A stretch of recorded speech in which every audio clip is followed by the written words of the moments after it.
반갑습니다. 오늘 우리가 함께 나눌 말씀은 로마서 3장입니다. 로마서 3장 19절에서 31절까지 보겠습니다. 자, 로마서 3장 19절에서 31절까지 우리 함께 합독하시겠습니다. 시작. 우리가 알거니와 무릇 율법이 말하는 바는 율법 아래에 있는 자에게 말하는 것이니 이는 모든 입을 막고 온 세상으로 하나님의 심판 아래에 있게 하려 함이라. 그러므로 율법의 행위로 그의 앞에 의롭다 하심을 얻을 육체가 없나니 율법으로는 죄를 깨달음이니라. 이제는 율법 외에 하나님의 한 의가 나타났으니 율법과 선지자들에게 증거를 받은 것이라. 곧 예수 그리스도를 믿음으로 말미암아 모든 믿는 자에게 미치는 하나님의 의인이 차별이 없느니라. 모든 사람이 죄를 범하였음에 하나님의 영광에 이르지 못하더니 그리스도 예수 안에 있는 속량으로 말미암아 하나님의 은혜로 값없이 의롭다 하심을 얻은 자 되었느니라. 이 예수를 하나님이 그의 피로써 믿음으로 말미암는 화목제물로 세우셨으니 이는 하나님께서 길을 참으시는 중에 전에 지은 죄를 간과하심으로 자기의 의로우심을 나타내려 하심이니 곧 이때 자기의 의로우심을 나타내사 자기도 의로우시며 또한 예수 믿는 자를 의롭다 하려 하심이라. 그런즉 자랑할 데가 어디 있느냐? 있을 수가 없느니라. 무슨 법으로냐? 행위로냐? 아니라 오직 믿음의 법으로니라. 그러므로 사람이 의롭다 하심을 얻는 것은 율법의 행위 있지 않고 믿음으로 되는 줄 우리가 인정하노라. 하나님은 다만 유대인의 하나님이시냐? 또한 이방인의 하나님은 아니시냐? 진실로 이방인의 하나님도 되시느니라.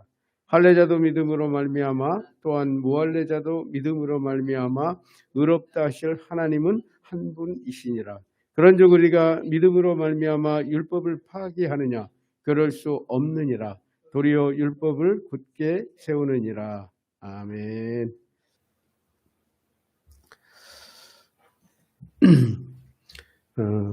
기독교 우리에서 구원론에서 가장 많이 회자되는 주제는 우리 구원의 문제이죠. 이 기독교 자체에서 가장 많이 회자되는 그런 문제일 것입니다.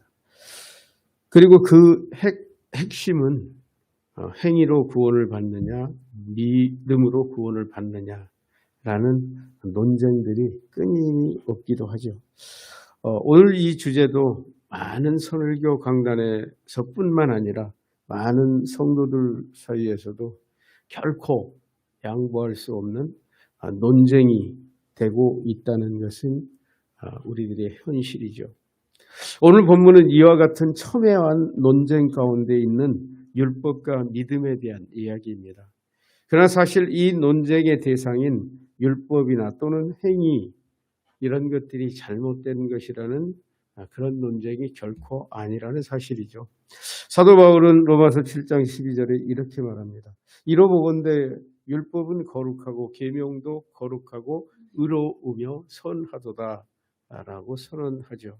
즉 율법도 행위도 선한 것이 분명한데 율법을 지키거나 행위를 중요시하는 것을 비방하는 것, 그런 것들 그러므로 잘못된 것이라고 할 수 있는 것이죠. 그러나 앞에서 언급한 것처럼 우리는 흔히 이 이분법에 빠져서 하나가 옳으면 하나가 그릇된 것으로 정죄하기 쉽다는 사실입니다. 물론 행위나 율법을 지켜서 구원을 받는다고 주장한다면 문제가 될 것입니다. 그러나 거듭난 기독교인들은 자기 행위나 율법을 지켜서 구원을 얻는다고 생각하는 사람은 많지 않을 것입니다. 그런데도 우리가 율법을 지키고 선하게 살려고 하는 행위를 우리가 그런 것들을 논쟁거리로 삼는다면 문제가 되기 쉽다는 사실입니다. 그것은 하나님의 말씀대로 살아가려는 많은 선한 그리스도인들에게 또 경건한 그리스도인들에게 위화감이나 위축감 등으로 압박을 주게 되는 것이기 때문에 그렇습니다. 저는 오늘 이 본문을 통해서 의롭게 되는 믿음의 길을 찾아서 라는 제목으로 사도 바울이 말씀하고 있는 율법과 믿음의 이라는 이 말씀에 담겨 있는 선한 의도를 발견하고자 합니다. 의롭게 되는 믿음의 길을 찾아서 첫 번째, 율법으로는 누구도 의롭게 될 수 없습니다. 우리 19절, 20절 같이 한번 읽어볼까요? 시작. 우리가 알거니와 무릇 율법이 말하는 바는 율법 아래에 있는 자들에게 말하는 것이니 이는 모든 입을 막고 온 세상으로 하나님의 심판 아래에 있게 하려 함이라. 그러므로 율법의 행위로 그 앞에 의롭다함을 얻을 육체가 없나니 율법으로는 죄를 깨달음이니라. 이런 말씀이에요. 우리가 아는 것처럼 율법은 온 세상이 하나님의 심판 아래에 있다는 것을 알리는 것이다. 그러므로 율법을 지켜서 하나님께 의롭다고 인정받을 수 없고 다만 자기가 죄인이라는 것을 알게 될 뿐이다. 이런 말씀이죠. 그렇습니다.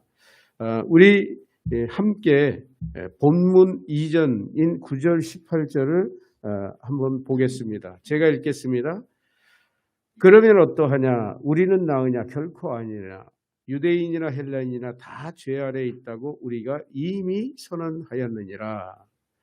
율법 아래에서 모두가 죄인이라고 말씀하죠. 그리고 10절 이하에서는 이제 그렇게 기록하고 있습니다. 기록된 바 의인은 없나니 하나도 없으며 깨닫는 자도 없고 하나님을 찾는 자도 없고 다 치우쳐 함께 무익하게 되고 선을 행하는 자는 없나니 하나도 없도다. 그들의 목구멍은 열린 무덤이요 그 혀로는 속임을 일삼으며 그 입술에는 독사의 독이 있고 그 입에는 저주와 악독이 가득하고 그 발은 피 흘리는 데 빠른지라. 파멸과 고생이 그 길에 있어 평강의 길을 알지 못하였고 그들의 눈앞에 하나님을 두려워함이 없느니라 함과 같으니라. 이게 사람의 모습이라는 얘기죠. 그래서 세상에서 가장 알 수 없는 것이 사람의 마음이라고 그러죠. 마치 깊은 바닷물 같아서 그 속을 들여다볼 수도 없고 그 속에서 무엇이 일어나는지도 결코 알 수 없는 것. 그것이 사람이라고 말합니다. 그 인간의 죄악된 모습을 적나라하게 지금 사도 바울은 열거하고 있는 것이죠. 이런 인간이 자기는 다 의롭다고 바르다고 살아간다는 거예요. 그러나 하나님의 율법은 이런 것들을 적나라하게 드러내준다는 얘기죠. 그래서 하나님의 이 계명들이 없으면은 우리는 이 죄를 깨닫지도 못하게 된다는 사실이겠죠. 여기서 묘사된 모습 속에서 우리가 발견하는 것은 죄에 빠진 인간의 절망적인 모습이 분명합니다. 하나님께서는 이처럼 타락한 유대인들을 선택하셨습니다. 그러나 그들은 결코 하나님 앞에 나갈 수 없는 존재였던 것도 사실입니다. 그러므로 하나님께서는 이스라엘 백성들에게 하나님 앞으로 나올 수 있는 율법을 주셨던 것입니다. 하나님이 주신 레위기 율법에는 1장 7절의 내용은 하나님 앞으로 나아갈 수 있는 조건인 종교적 행위, 즉 제사 제도를 허락해 주셨죠. 소나 양을 잡고 피를 뿌리는 여러 제사 제도들이 있습니다. 그것은 하나님 앞으로 나아가기 위한 정결 예식이죠. 그러나 18장 28장에는 하나님과 함께 살아가는 조건들을 열거하고 있는데 그 중에 대표적인 율법은 십계명이죠. 십계명 위에 여러 또 율례들을 주시죠. 그렇습니다. 그들이 하나님께 나아가기 위해서는 레위기 1장 17장에 제사를 드려야 했던 것입니다. 그리고 대속된 그들은 레위기 18장 27장의 말씀, 즉 대표적인 계명인 십계명 등의 율법을 지키며 살아가야 했던 것이죠. 그러므로 그들이 지킨 이 율법이라는 것은 너무나 당연하고 순종적인 믿음의 행위였다는 사실이죠. 왜냐하면 하나님이 주신 명령을 따르고 순종하는 것이었기 때문에 그렇습니다. 그러나 그들은 그 율법으로 완전해질 수는 없었던 것이 또한 사실입니다. 그러므로 죄를 짓고 제사를 드리고 또 죄를 짓고 제사를 드리는 일을 자주 계속해서 반복했던 것이죠. 그렇습니다. 결국 의롭게 되는 것은 의롭게 되는 믿음의 길을 찾아서 첫 번째는 율법으로는 누구나 의롭게 될 수 없다는 결론을 발견하게 됩니다. 의롭게 되는 믿음의 길을 찾아서 두 번째, 의롭게 되는 유일한 길은 예수를 믿는 것뿐이다. 우리 21절에서 6절까지 우리 같이 한번 읽어볼까요? 시작. 이제는 율법 외에 하나님의 한 의가 나타났으니 율법과 선지자들에게 증거를 받은 것이라. 곧 예수 그리스도를 믿음으로 말미암아 모든 믿는 자에게 미치는 하나님의 의니 차별이 없느니라. 모든 사람이 죄를 범하였음에 하나님의 영광에 이르지 못하더니 그리스도 예수 안에 있는 속량으로 말미암아 하나님의 은혜로 값없이 의롭다 하심을 얻을 자였느니라. 이 예수를 하나님이 그의 피로 믿음으로써 말미암는 화목제물을 세우셨으니 이는 하나님께서 길이 참으시는 중에 전에 지은 죄를 간과하심으로 자기의 의로우심을 나타내려 하심이라. 곧 이때 자기의 의로우심을 나타내사 자기도 의로우시며 또한 예수 믿는 자를 의롭다 하려 하심이라. 이런 말씀이에요. 그러나 이제는 율법에 하나님의 한 의로운 길이 나타났는데 율법과 예언자들이 증언하던 길이라. 이 길은 하나님께서 예수 그리스도를 믿는 모든 사람에게 아무 차별이 없이 주시는 길이다. 이는 모든 사람들이 죄를 지어서 하나님의 영광에 이를 수 없었기 때문에 주신 길이다. 24절은 그러나 모두가 죄인들이지만 그리스도 예수를 통해서 모든 사람들을 죄에서 풀어주어 값없이 의롭다고 인정을 해주신 길이다. 그리고 25절 6절은 이를 위해서 하나님은 예수 그리스도를 제물로 피를 흘리게 하셨다. 이는 하나님께서 과거에 지은 죄를 벌하지 않고 오래 참으시는 것은 하나님이 의로우심과 또한 예수를 믿는 사람들을 의롭다고 인정하시는 분임을 나타내시기 위한 것이다. 이런 말씀입니다. 여기서 바울이 말씀하는 율법 외에 한 의가 나타났다는 것은 예수 그리스도께서 이 땅에 오신 복음 시대를 말씀하는 것이죠. 즉 첫 번째 단락에서는 구약에서의 율법의 의미를 중심으로 우리는 살펴보았습니다. 그러나 이번 단락에서는 신약 시대의 관점으로 율법을 적용해 나가야 한다는 것이죠. 즉 앞단락에서 하나님께 나아가는 길이 레위기 1장 17장에서 언급한 제사제도를 통해서 가능한 것이었습니다. 그러나 여기서는 예수 그리스도께서 우리를 위한 대속제물로 십자가에서 피 흘려 죽으심으로 우리의 모든 죄악을 대속해 주신 십자가의 은혜를 믿는 믿음으로 하나님 앞에 나아가는 길이 활짝 열렸다는 얘기입니다. 쉽게 얘기하면은 이제는 제사를 지내서 구약에서처럼 제사를 지내서 하나님 앞에 나아가는 것이 아니라 예수를 믿음으로 하나님과 화목하게 되는 길을 말씀하고 있는 것이죠. 그러므로 이후로 다시는 레위기의 제사제도 또는 여러 가지 정결의식 등 모든 율법은 예수님의 십자가 대속으로 모두 폐기된 것이다 라는 이야기죠. 그러므로 우리는 레위기의 제사를 드리는 것이 아니라 오직 예수님을 믿음으로 하나님께 나아갈 수 있고 하나님의 의롭다 하심을 받게 된다는 이야기입니다. 그러나 우리가 여기서 간과해야 될 것은 간과해서는 안 될 것은 십계명이나 기타 국가에 대한 이웃에 대한 윤리적인 계명은 폐기되지 않았다는 사실입니다.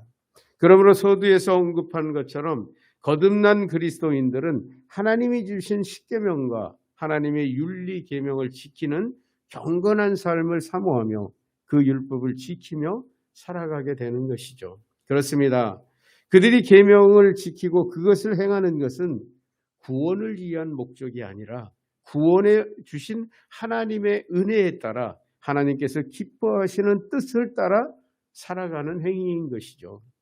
레위기 11장 45절에는 이렇게 말합니다. 나는 너희의 하나님이 되려고 너희를 애굽 땅에서 인도하여 낸 여호와라. 내가 거룩하니 너희도 거룩할지어다. 여기서 거룩은 외면적으로 부정한 것으로부터 구별되는 것을 의미합니다. 그러나 내면적으로는 거룩한 삶을 말씀하신 것이죠. 또한 신약 베드로전서 1장 16절도 그렇게 말합니다. 기록되었으되 내가 거룩하니 너희도 거룩할지어다 하셨느니라. 하나님이 기뻐하신 뜻은 바로 내가 거룩하니 너희도 거룩할지어다 라는 하나님의 절대적인 명령이라는 사실입니다.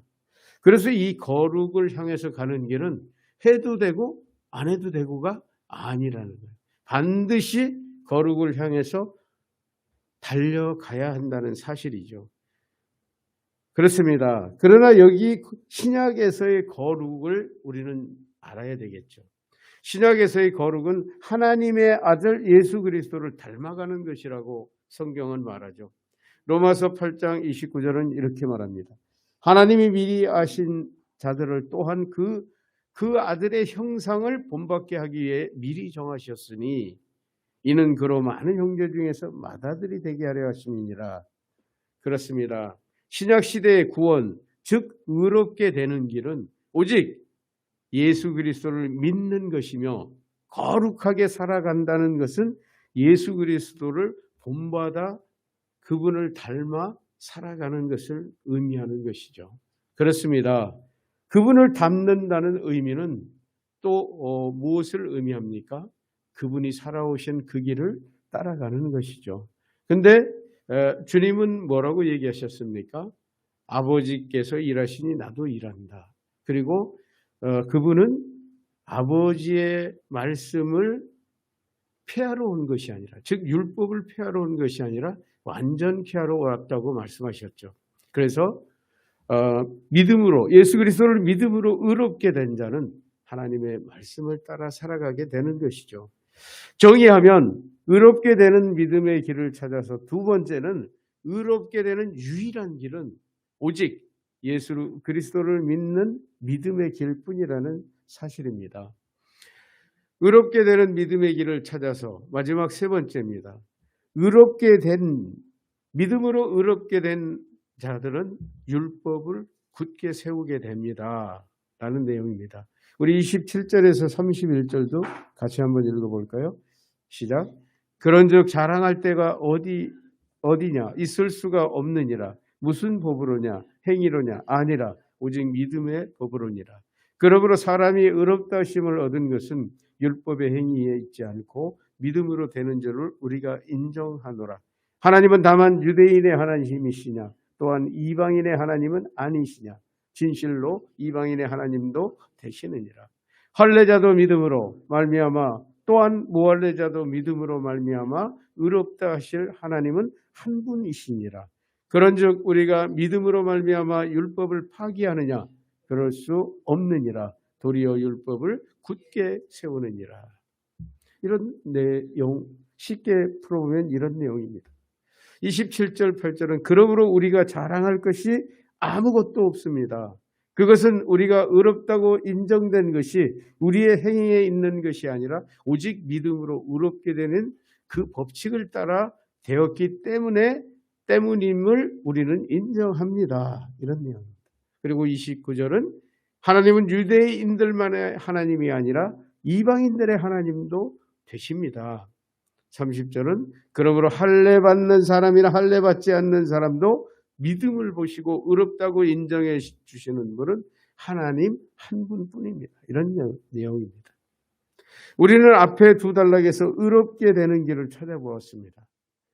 그리고 율법으로는 의롭게 될 수 없으며 오직 예수 그리스도의 십자가 대속을 믿는 믿음으로 의롭게 된다는 것을 발견했습니다. 그러나 이번 단락에서는 그러면 우리가 의롭게 되었다고 자랑할 수 있느냐라는 주제로 말씀하시는 거죠. 여기서 자랑이란 그 의로움을 주장하며 자기 마음대로 살아갈 수 있느냐라는 의미를 지닌 질문인 것이죠. 그렇습니다. 우리가 의롭게 된 것은 우리가 내세울 것도 없고 더구나 아무것도 주장할 만한 것이 없다는 사실이죠. 단지 하나님께서 정하신 하나님의 아들 예수 그리스도를 믿는 믿음으로만 의롭게 된 것이기 때문에 그렇습니다. 그런데 이 의롭게 되는 길에는 유대인이나 이방인들이나 어느 누구도 차별하지 않으신다고 말씀하시죠. 또한 할례를 받았든지 안 받았든지 상관없이 그 사람이 하나님의 아들 예수 그리스도의 대속을 믿으면 다 의롭다고 인정해 주신다는 그런 말씀입니다. 그렇습니다.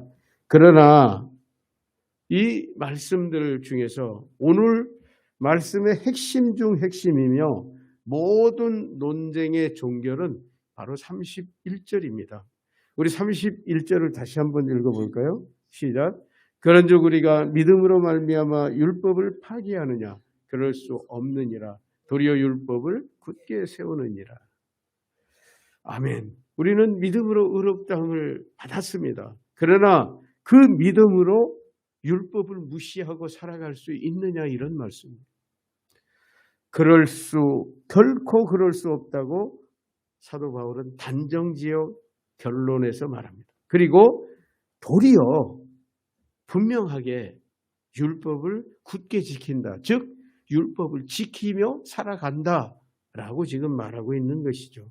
그렇습니다.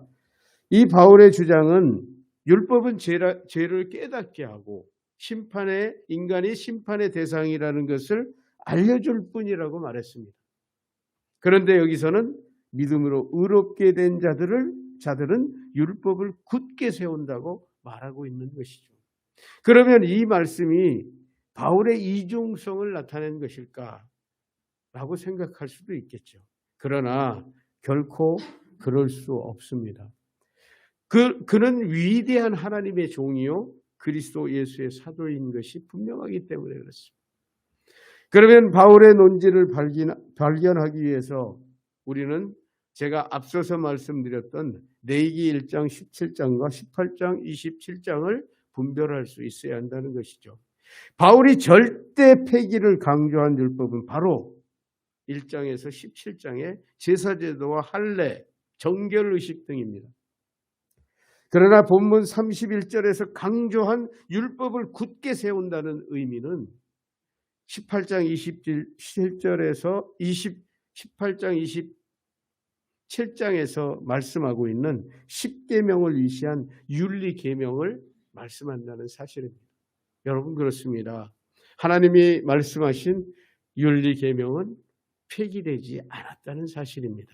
그렇습니다. 바울은 율법을 하나님의 명령으로 여기며 그 율법을 가장 준엄하게 지키며 살아왔던 그의 고백대로 바리새인 중에 바리새인이었죠. 율법이라 그러면 모든 걸 다 지켰다는 거예요. 할례 뭐 다 지켰겠죠. 들어가며 손을 씻고 나오며 발을 씻고 부정한 것을 만지면 일주일 동안 정결하도록 구별되어 있었고 이런 모든 것을 지키는데 열심을 내던 바리새인 중에 바리새인이었다고 자기를 소개합니다. 그리고 그것이 의롭게 되는 길인 줄 알았다는 거예요. 그러나 사실 그것이 의롭게 가는 길이었어요. 구약시대에는.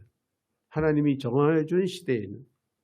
그러나 그는 예수 그리스도를 만나고 나서 그 법이 폐기되었고 이제는 예수 그리스도의 십자가의 대속을 믿는 자가 의롭게 된다는 것을 알게 되었다는 사실이죠. 그렇습니다. 이 바울은 예수 그리스도의 십자가 대속의 감동을 체험했던 것이죠. 그렇습니다. 그 위대한 감동을 체험하고 나서 이 바울은 속된 말로 얘기하면 침을 튀기면서 지금 말하고 있는 거예요. 너희가 알고 있는 그 율법으로 의롭게 되는 것이 아니다. 예수 그리스도를 믿음으로 의롭게 된다라고 지금 강력하게 말하고 있는 것이죠. 그렇습니다. 레위기의 제사제도나 할례 등의 율법을 지키는 시대가 결코 아니다. 그 모든 제사제도를 예수 그리스도께서 단번에 십자가 위에서 피 흘려 죽으심으로 대속을 완성시키셨다. 그러므로 이제는 오직 믿음으로만, 그 대속을 믿음으로만 또 받아들임으로 의롭게 된다는 위대한 복음을 발견한 것이죠. 그리고 그것을 위해서 평생을 헌신했던 사람, 그 사람이 바로 사도 바울이었던 것이죠. 그리고 그 위대한 십자가 대속을 그의 일생을 통해서 강력하게 주장하고 전했던 위대한 복음의 사도가 바로 이 사도 바울이었다는 사실입니다. 그리고 바울은 고백했습니다. 그러나 그리스도의 십자가 대속으로 의롭다함을 입었다고 이제 율법을 팽개치고 마음대로 살 수 있느냐? 결코 그럴 수 없다. 율법으로 의롭게 된 자들은 이제 그 율법대로 살아가는 것이다 라고 강조한 것이라고 볼 수 있는 것이죠. 그리고 이는 마태복음 5장 17절에서 내가 율법이나 선지자를 폐하러 온 줄 생각하지 말라. 폐하러 온 것이 아니요 완전하게 하려 함이라 라는 예수님의 말씀에 완전히 부합되는 복음적인 주장이었던 것입니다. 굉장히 복음적인 주장이었던 것이죠. 그렇습니다. 말씀을 정리하겠습니다. 저는 오늘 의롭게 되는 믿음의 길을 찾아서 라는 제목으로 첫 번째, 율법으로는 누구도 의롭게 될 수 없었습니다. 두 번째, 의롭게 되는 유일한 방법은 예수를 믿는 길뿐이었습니다. 마지막 세 번째는 믿음으로 의롭게 된 사람은 율법을 굳게 지키며 살아갑니다. 라는 세 가지 소주제로 말씀을 전했습니다. 그렇습니다. 어떤 율법으로도 의롭게 될 수 없는 것이 분명합니다. 그러나 예수님의 대속은 율법을 완성하신 것입니다. 그러므로 예수 그리스도의 십자가 대속을 믿는 자는 누구든지 의롭다고 인정되는 것입니다. 그러나 본문에서 가장 중요한 것은 믿음으로 의롭게 된 자가 어떻게 살아가는 것이냐는 그 말씀이죠. 예수님의 말씀처럼 바울의 주장처럼 율법을 완전케 하는 자들로 살아간다는 사실이죠. 그러므로 우리는 계명을 지키는 것과 우리의 삶으로 우리가 하나님의 말씀에 순종하는 것은 매우 중요한 그리스도인의 믿음의 열매인 것입니다. 그것이 바로 예수님이 말씀하신 열매인 것이죠. 예수님은 마태복음 7장 18, 20절에 분명하게 말씀하십니다. 좋은 나무가 나쁜 열매를 맺을 수 없고 못된 나무가 아름다운 열매를 맺을 수 없느니라. 아름다운 열매를 맺지 아니하는 나무마다 찍혀 불에 던져지느니라. 이러므로 그들의 열매로 그들을 알리라 라고 분명하게 말씀하셨기 때문에 그렇습니다. 여러분 그렇습니다. 우리는 율법으로 의롭게 되지 않았습니다. 예수 그리스도를 믿음으로 의롭게 되었습니다. 그러나 의롭게 된 자들이 살아가는 방법, 살아가는 길, 그것은 바로 하나님의 말씀대로 살아가는 것이라는 사실입니다. 그것이 오늘 바울이 오늘 본문에서 우리에게 들려주는 바울의 심오한 그런 말씀의 의미가 담겨 있는 것입니다. 저는 저와 여러분 모두가 하나님의 말씀과 뜻대로 살아가심으로써 하나님의 기뻐하시는 믿음의 열매를 맺는 그리스도인들로서 주님 앞에서 칭찬받게 되시기를 우리 주님의 이름으로 축원드립니다.